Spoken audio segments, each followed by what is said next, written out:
এখানে সম্প্রদায় সমিতির চেষ্টা নেই, এখানকার সম্প্রদায় সম্প্রীতি সবসময় আছে। বাংলাদেশের মতো এত সম্প্রদায় সম্প্রীতি কোথাও নাই। এখানকার যত সম্প্রদায় সম্প্রীতি আছে, আপনি অন্যান্য আশেপাশে দেখেন কিভাবে কি ঘটে।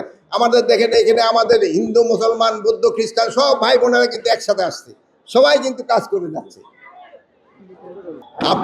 আপনি নিজেই বললেন যে পরিস্থিতি খুবই ভালো, এবং আপনারা এইটা যদি প্রচার করেন কে কোন মিথ্যা সংবাদ দিল ওটা কিন্তু অটোমেটিক হয়ে যাবে। কোন টিউবে কোথায় কি বললো, অনেকে আছে যে মিথ্যা সংবাদ দিলে হয়তো লোকজনের বেশি হবে, সে পয়সাটা বেশি পাবে, এই জন্য কিন্তু অনেক কাজ করে। বিদেশি মিডিয়াও হয়তো আমাদের দেশে যাদের সাথে সম্পর্ক ভালো, তারাও অনেক সময় চায় যে একটা মিথ্যা সংবাদ দিতে, বাট আপনারা সত্যি সংবাদ দিয়ে তাদের এটা আপনারা কাউন্টার করবেন, এবং তাদের সেই সময় তাদের মুখে চুনকালি পড়বে। আর আমি আশা করব আপনারা সত্যি সংবাদ দেন। আমি আশা করব আমাদের যদি কোনো ভুল থাকে আপনারা বলেন, আমার কোনো আপত্তি নেই, কিন্তু কোনো মিথ্যা সংবাদ দেবেন না। অন্যরা যেরকম দেয় এই জন্য কিন্তু আপনারাই বলতেছেন যে অন্যরা মিথ্যা সংবাদ দিচ্ছে, আপনারা সত্যি সংবাদ দিবেন। এই জন্য আপনাদের আমি ধন্যবাদ জানাচ্ছি। এবং হিন্দু মুসলিম সবাই কিন্তু এখানে কাজ করে, আমাদের এখানে কিন্তু কোনো ধরনের কোনো ভেদাভেদ নাই। হিন্দু মুসলমান বৌদ্ধ খ্রিস্টান এখানে কারো কোনো ভেদাভেদ নাই। আমরা এখানে সবাই আমরা বাংলাদেশি, এবং বাংলাদেশি হিসাবে আমরা এখানে কিন্তু সবাই আসছি, এবং আমরা এখানে একটা পুণ্য স্নান করে সবাই আপনাদের আপনার পূর্ণ সব সময় থাকতে পারি, এটার জন্য ব্যবস্থা করা হয়েছে। আমি আপনাদের সবাই ধন্যবাদ দিই। এটার ক্ষেত্রে আপনাদের মনে হয় ডিসি সাহেব গতকালই ঘোষণা করছেন পর্যটন মন্ত্রণালয়ের সাথে আলাপ করে এটারে পর্যটন কেন্দ্র কিভাবে করা যায় এটা। বাট এটা কিন্তু পর্যটনের থেকে এটার ইম্পর্টেন্স কিন্তু এটা একটা পূর্ণভূ, এটা কিন্তু পূর্ণতা হলো বেশি, পর্যটন কিন্তু বেশি না। এটা হলো ধর্মীয়, এটা হলো বেশি। এটা এখানকার পর্যটনে আসতে কিন্তু অনেক সময় ধর্মীয় ভাব গম্ভীর যেন নষ্ট না হয়, এটার দিকে আপনাদের খেয়াল রাখতে হবে। এটা ধর্মের জিনিসটা হলো সবচেয়ে বড়।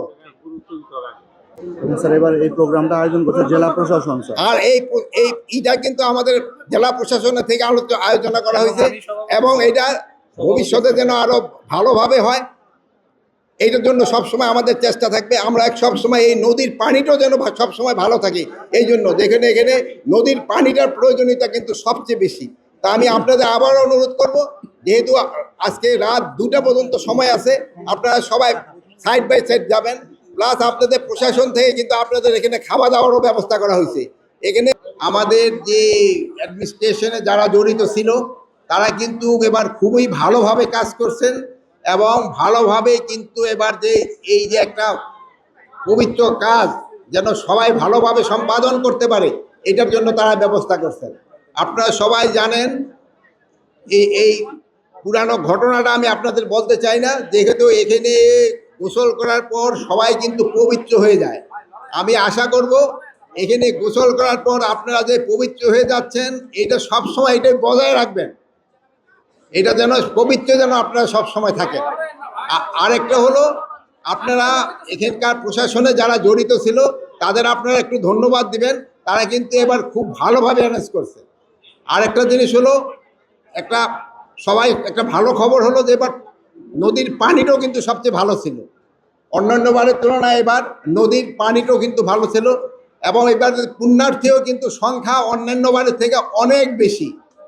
এবার পুণ্যার্থীদের সংখ্যাও অনেক বেশি, প্লাস আবার এবার যে ইটা পড়ছে ওটাও কিন্তু রাত 2টা থেকে মনে হয় লগ্নটা শুরু হয়েছে, ওটা মনে হয় শেষ হবে আজকে রাত 12টায় শেষ হবে। এই সময়ে যে আপনারা সবাই খুব ধৈর্য ধরে আপনারা সবাই এই পুণ্য স্নানটা করে নেবেন, সবাই ধৈর্য ধরে করবেন। এবং আমাদের সব ব্যবস্থা আছে এখানে, কোস্টগার্ড, তারপরে পুলিশের যে নৌ পুলিশ, সেনাবাহিনী, আমার অন্যান্য আইন শৃঙ্খলা বাহিনী, আনসার, ম্যাজিস্ট্রেট সবাই কিন্তু এখানে আছে। আপনাদের সবাই কিন্তু আসছে আপনাদের সেবা দেওয়ার জন্য, এবং স্বাস্থ্য সেবার জন্য এখানে সিভিল সার্জনও আছে। আপনারা দেখছেন যে ডিভিশনাল কমিশনার সাহেব আসছেন, ডিআইজি পুলিশ আসছেন, ডিসি সাহেব আসছেন, তারপরে এসপি সাহেব আসছেন, এবং প্রায় সেনাবাহিনীরও 7 ফিল্ডের সিউ সাহেব আসছেন।